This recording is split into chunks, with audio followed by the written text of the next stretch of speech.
방송에서 제공하는 부동산 정보에 대해서는 방송사에서 책임지지 않습니다. 결과에 대한 책임은 투자자 개인에게 있습니다. 이춘모입니다. 날씨가 제법 약간은 서늘해졌습니다. 그렇지만은 우리 파리 대책 속에 또 고민을 많이 하시는 시청자분도 계실 겁니다. 오늘은 32강입니다. 전번에 31강 시간에는 전체적으로 30강 정도를 어떤 식으로 강의를 했었는가를 한번 짚어봤고요. 또 약속드린 대로 오늘 32강 2018년부터 적용될 부동산 세법 개정안입니다. 국회를 통과해야 되겠죠. 그 개정안 속에는 뭐가 담겨져 있는지를 오늘 집중 분석해 보는 시간을 갖도록 하겠습니다.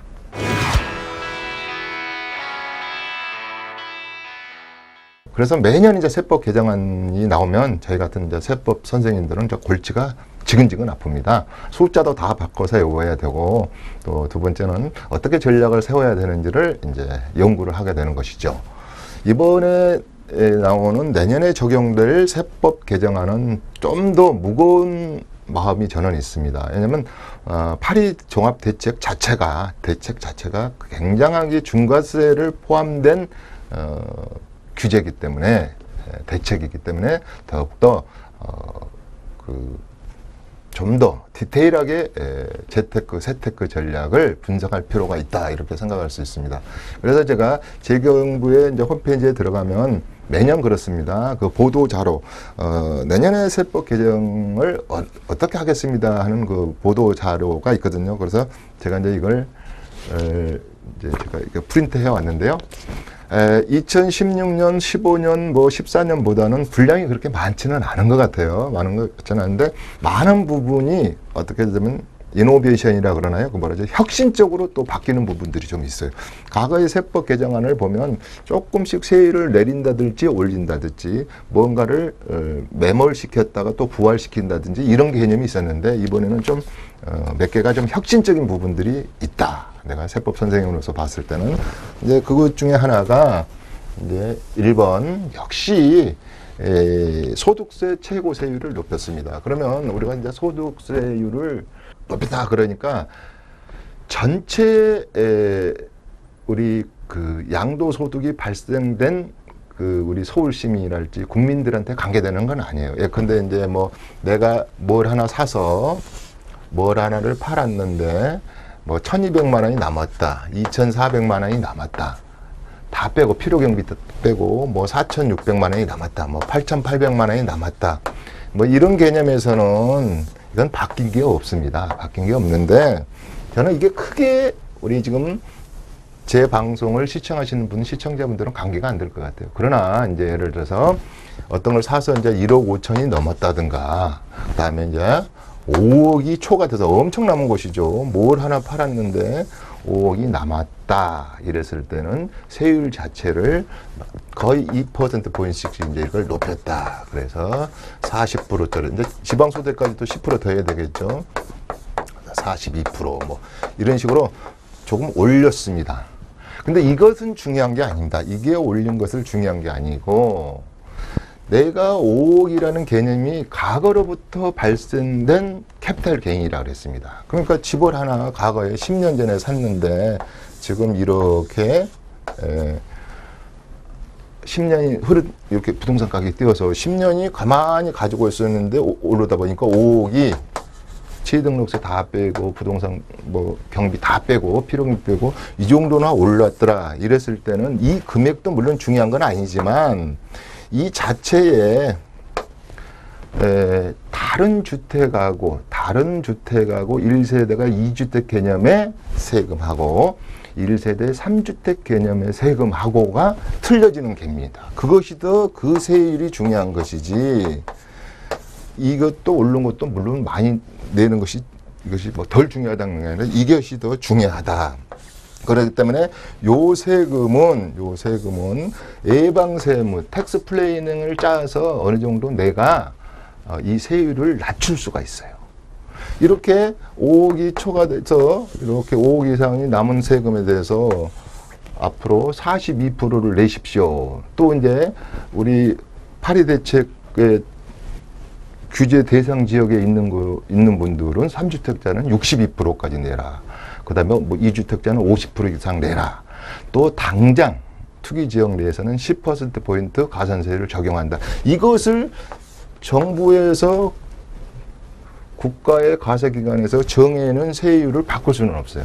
그러나 어떤 컨디션이 있었을 때 세율을 갖다가 장기보유 특별공제를 어떻게 해준다든지, 그 다음에 1세대 1주택 개념으로 봐서 비과세 부분을 많이 빼준다든지, 이런 개념은 우리 시청자분들이 꼭 알고 가야 될 세금입니다. 사실은 세금이 이게 더 중요합니다. 그래서 우선은 1번에 내년에 가볍게 생각할 부분은 양도소득으로 인해서 많이 캐피탈 게인을 양도소득을 취한 분들은 세율을 좀 올리겠습니다. 이렇게 가볍게 생각하시면 됩니다. 그러나 그 세율도 중요하지만 어떤 컨디션을 갖추었을 때는 그 세율을 내가 조정할 수 있다는 개념도 가지셔도 돼요. 그러니까 내 말은 60%, 62%의 세금 맞을 구간을, 예컨대 예를 든다면 집을 하나 줄였어요. 그러면 50%짜리 세금으로 내놓는다든지, 또 하나 집을 줄였어요. 뭐 증여를 해버렸다든가, 뭐 어떻게 했을 때 또 부부간에 증여해가지고 그 누진 세율 구간을 좀 낮춘다든가, 이렇게 하는 방법론적으로 세금을 절세할 수는 있는 겁니다. 그래서 그 부분을 제가 실무적인 것을 다루는 것이지 세율 얘기를 하는 건 아니다. 그래서 1번에 내년 세법 개정안에 대해서 캐피탈 게인이 양도소득이 많이 발생한 분들은 세율 자체를 좀 업시켰다. 이게 하나고요. 고소득이죠. 고소득을 올렸지 않습니까? 그 다음에 두 번째가, 이건 뭐 크게 중요하지 않습니다. 신고세 공제인데요.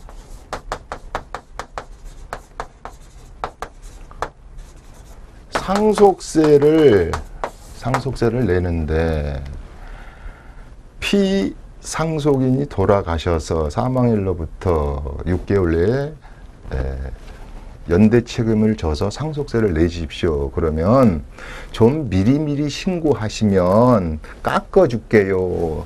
이것이 미리 신고하면 세액을 공제하던 것이 작년에 10% 하던 것을 올해 7% 하던 것을 또 내년에는 이걸 5%로 한다, 3% 아예 없애다는 주장. 그래서 신고를 했을 때 자율 신고를 해서 세액을 공제해 주던 것을 부자들이 상속세 낸다고 보는가 봐요. 그래서 이걸 아예 없애거나 이렇게 적게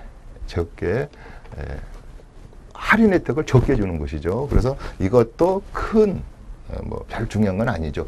중요하긴 중요하죠. 상속세 예컨대 이러는 거죠. 100억 낼 사람이 10%나 10억이나 미리 낸다고 해서 깎아준다. 이것도 중요하지만 아까 이거 올리는 거다. 이 두 개는 큰 부자들 얘기다 이 말이에요. 대부자들 얘기다 이 말이에요.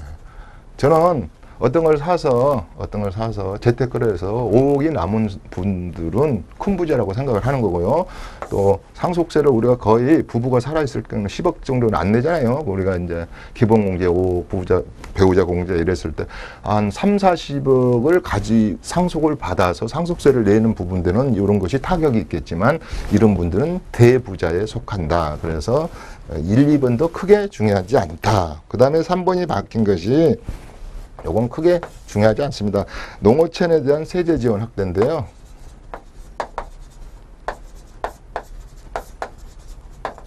자, 농사를 짓고 기농 기여해가지고 어업에 종사하시는 분들이랄지, 속된 말로 떼약 밑에서 고생 많이 하잖아요. 그래서 우리가 8년 경작하면은 하고인데 이제는 어민들이 어업 활동으로 해서 필요한 토지에 대해서도 여러 가지 공개 혜택을 주겠다. 그래서 여기에 관계되는 분들도 크게 우리 도시의 시청자분들은 크게 중요하지 않고요.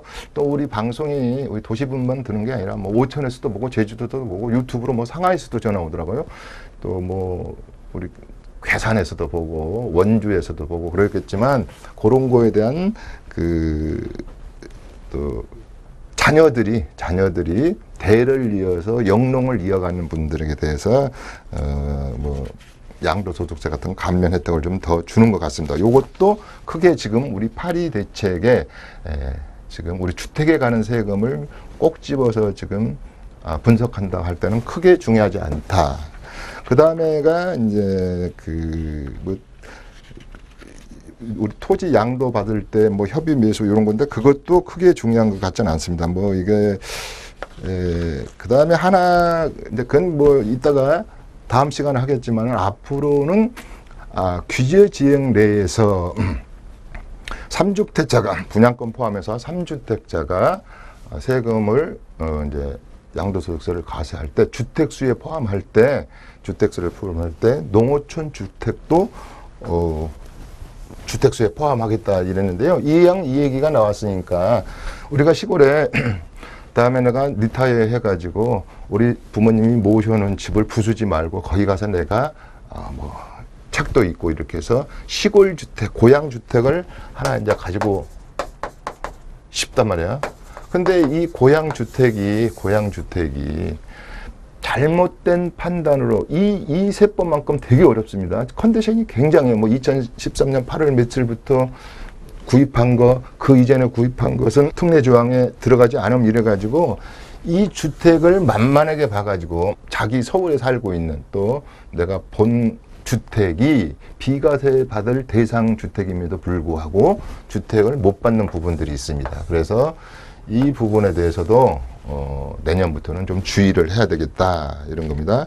그 다음에 요게 이제 올해까지 정도를 하려고 그랬더니 앞으로 이제 3년 정도 더 특례 조항에 들어있는 고향주택은 앞으로 2020년 12월 31일까지 어떤 컨디션을 갖춘 고향주택은 앞으로도 한 3년 더 연장을 해서 올해 말까지였거든요. 그 매몰되는 적용 기간이. 근데 3년 더 할 테니까 요건 하나 짚고 넘어갈 것이 앞으로 시청자분들 내가 시골에 고향주택이 있는데 이게 내가 내 지금 살고 있는 주택하고 관계가 있을까? 1세대 2주택일까? 주택수에 포함되는 대상 주택일까? 이것은 우리가 따져봐야 된다 이 말씀이죠. 그래서 앞으로 또 다행히 3년간을 더 연장해 줬으니까 올해까지였는데 그래서 이런 컨디션을 가지고 상담하시는 분들은 꽤 있어요. 또 시골에 우리 고향에 특히 고향주택을 가지고 계신 분들이 많잖아요.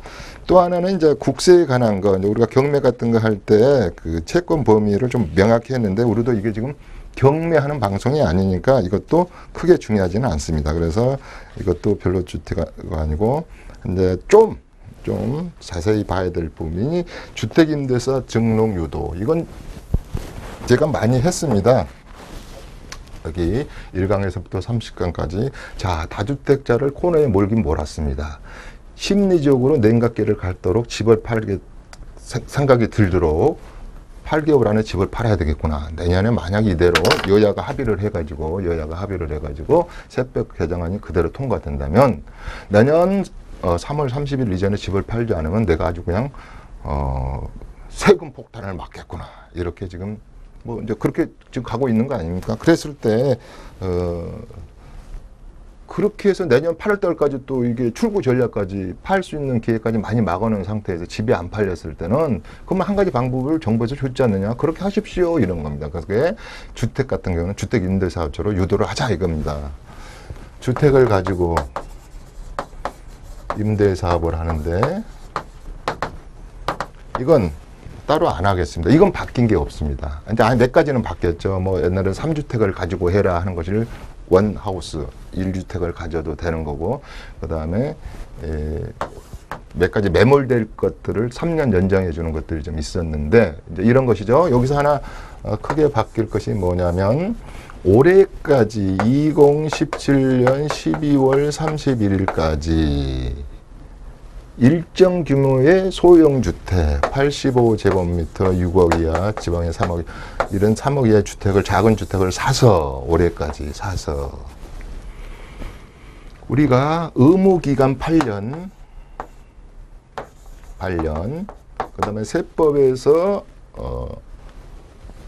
제시하는 10년 이상의 임대 사업을 연 5% 이하로 올려가면서 장기적인 거, 공공 임대에 준하는 장기적인 거, 의무적으로 8년 이상, 세법에서 10년 이상을 이렇게 임대하는 분에게 대해서는 올해까지만 양도세에 대해서 이 임대 기간 동안에 10년이면 10년 동안에 오른 캐피탈 게인, 소득이 집값이 많이 뛴 부분에 대해서는 농특세는 20% 내지만 100% 감면 혜택, 비과세가 아니고 감면 혜택을 드리겠습니다 했던 것을, 요것을 그럴까 아닙니까? 이제 지금 다주택자들을 어느 쪽으로 유도를 해야 되니까, 그래서 3년을 더 연장을 해서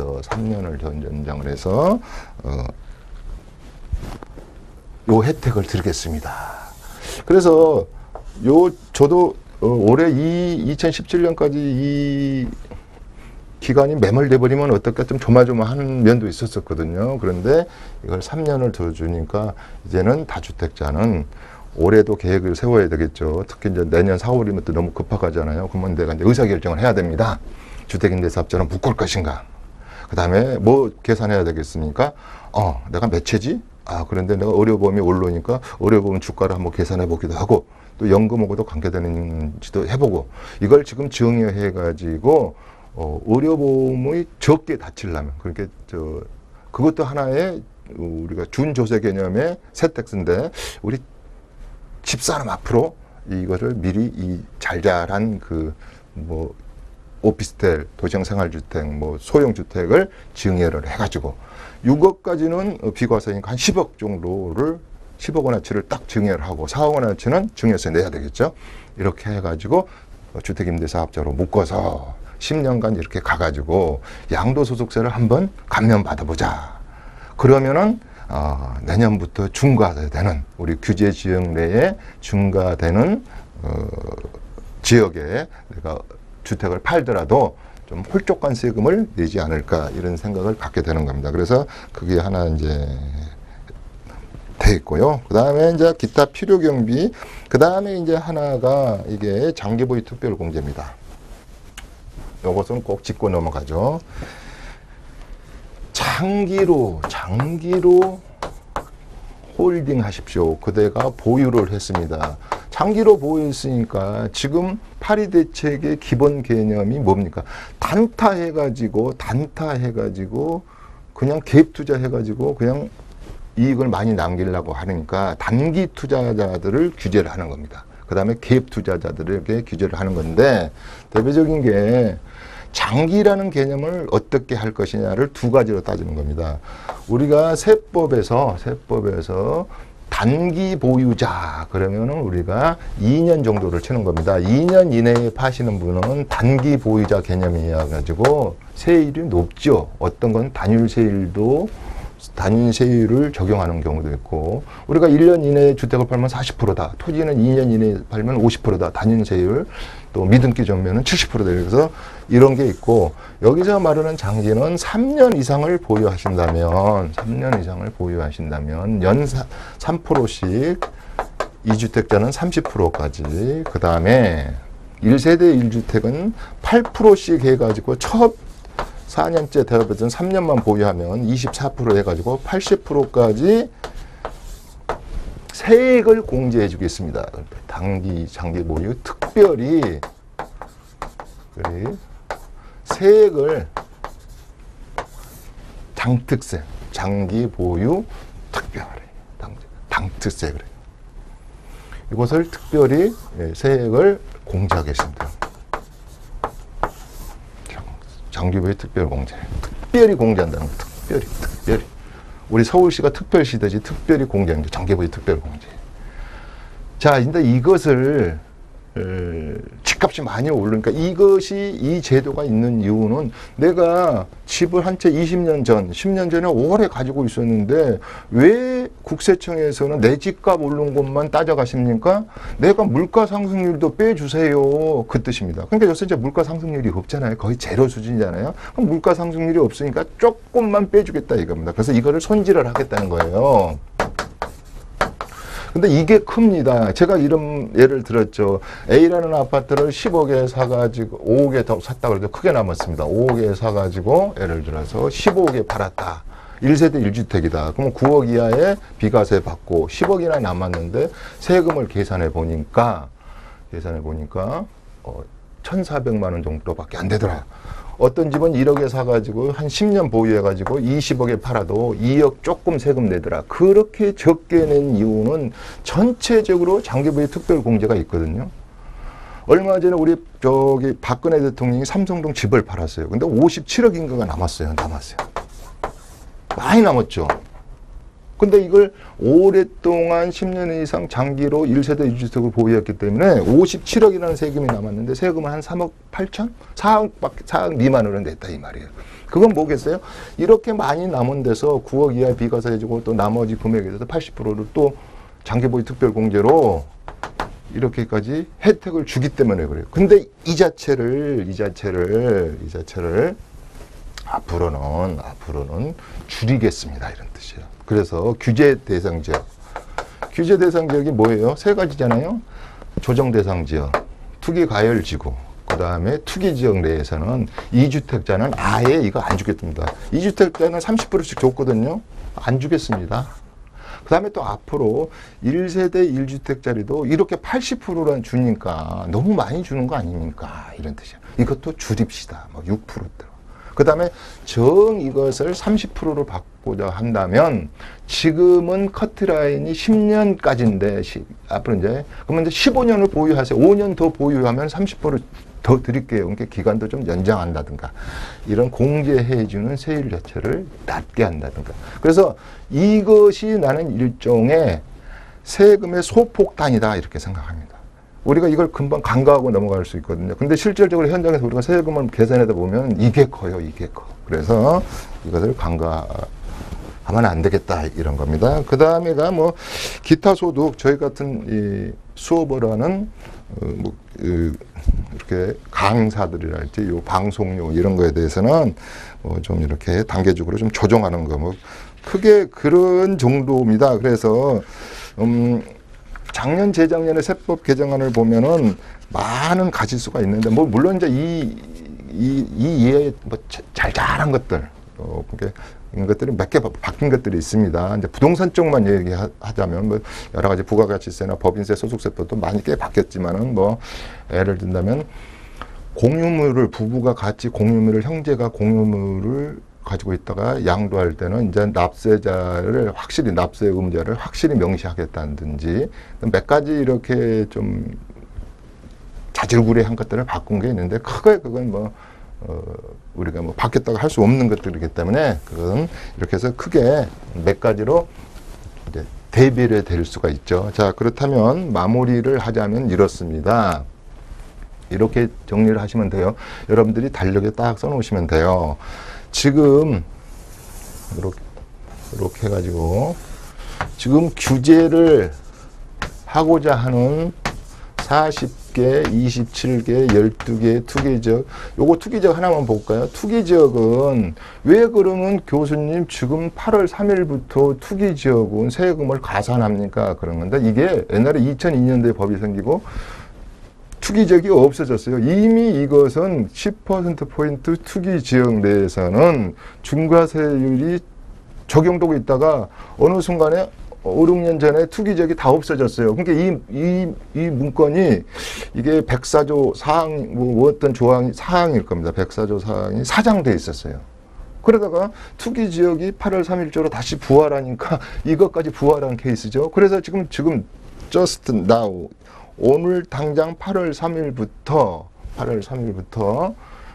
중과세율이 적용되는 것은 투기지역이에요. 투기지역. 예를 들어서 투기 가열 지구라 할지 우리 조정 대상 구역 이런 것은 주택법 바꿔야 되고 그다음에 우리 세법 개정안 다 바꿔서 좀 여유가 있다 그랬잖아요. 근데 투기 지역만큼은 즉입니다. 이런 말. 그래서 투기 지역 내에 세금하고 그다음에 규제 지역이라고 그러죠. 규제 지역. 그다음에 비규제 지역. 아직 규제를 안 할 거. 이게 비규제 지역의 내에 우리 세금 전략하고 이것은 바뀐 것은 이만큼 바뀌었지만 그래도 이하고 야하고 연계성이 있습니다. 그 다음에 특히 이 규제 지역은 우리가 수학에서 말하는 이 뭔가 공집합, 합집합처럼 이 중복 규제가 많아요. 그 다음에 이것하고 관계돼서 지금 주택 관련 세금이었습니다. 지금 많은 부분이. 지금 세금이 주택 관련 세금만 있는 건 아니잖아요. 그러니까 이 세금은 뭐냐면요. 지금 보유세하고 종부세랄지 이런 보유세는 지금 앞으로는 뭐 이렇게까지 했는데도 우리가 집값이 안 잡히고 이런다면은 앞으로 당연히 종부세하고 보유세랄지 재산세를 갖다가 벌써 여러 가지로 더 강하게 연구를 하겠죠. 뭐 여러 가지로 앞으로 뭐 쓸 카드가 많아요. 더 하도 세금 폭탄하니까 지금 뭐 사드니 뭐 김정은이가 미사일 쏘니 이 폭탄 공포에 있는데 세금 폭탄 공포까지 있으니 참 마음이 뒤숭숭하시지만 우리는 세금 폭탄은 피해가야 되지 않겠습니까? 그렇지만 이제 요거 주택 관련이지만 이제 디아더 세금, 다른 기타 세금 정도를 본다면 아까 우리가 상속, 특히 증여 이 세금에 대해서 우리가 아주 좀 생각을 해야 됩니다. 이따가 다음 시간이네요. 죄송합니다. 33강에서는 비규제된 곳, 또 규제 대상에 된 곳을 세법적인 차원과 재특규적인 차원을 분석해서 이것을 융합, 통폐합, 연결 지어 가지고 이 얘기를 좀 한번 해보고자 하거든요. 자, 마무리 들어갑니다.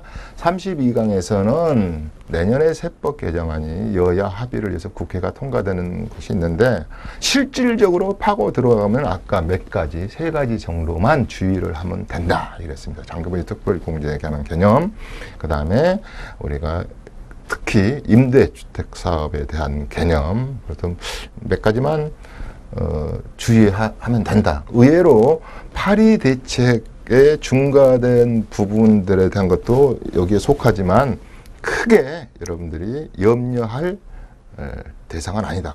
그 대신에 세금 개정안이 아니다 이렇게 생각하시고, 그 대신에 현명하게 제가 말하는 계획세금을 미리미리 더 우리가 철저히 짜자. 그렇게 되면 이 개정안이 우리가 극복할 수 있는 개정안이다 이렇게 얘기를 할 수 있습니다. 제 32강입니다. 부동산 세테크 재테크 시즌2 두 번째 시간이었습니다. 이춘모와 함께 했고요. 저는 다음 시간에도 여러분들에게 성실하게 준비해서 좋은 정보 드릴 것을 약속드리면서 오늘 시간 여기서 마감하도록 하겠습니다. 다음 시간에 다시 뵙겠습니다. 감사합니다.